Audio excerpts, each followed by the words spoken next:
ரஷ்யாவில் மருத்துவம் பயில சிறந்த ஒரு அரிய வாய்ப்பு. வெளிநாடுகளில் மருத்துவம் பயில சிறந்த முறையில் உதவுகிறது ஏஜே ட்ரஸ்ட் கல்வி குழுமம்.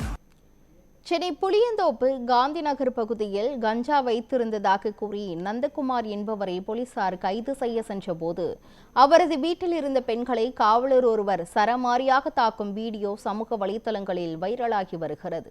காந்தி நகர் பகுதியில் வசிக்கும் கமலக்கண்ணன், மீனா தம்பதியின் மகன் நந்தகுமார் பாரிமுனையில் கூலி தொழிலாளியாக பணியாற்றி வந்தார். இவர் மீது புளியந்தோப்பு காவல் நிலையத்தில் அடிதடி வழக்குகள் நிலுவையில் உள்ளதாக கூறப்படுகிறது.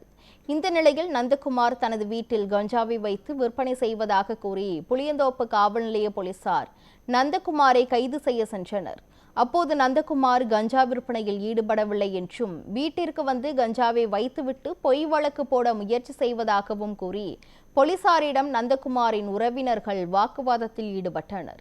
இதில் ஆத்திரமடைந்த காவலர் ஒருவர் நியாயம் கேட்டு பெண்களை சரமாரியாக தாக்கும் வீடியோ தற்போது வெளியாகியிருக்கிறது.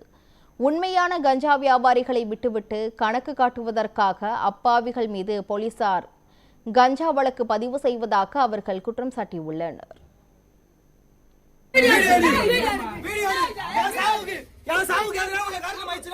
பேப்பர்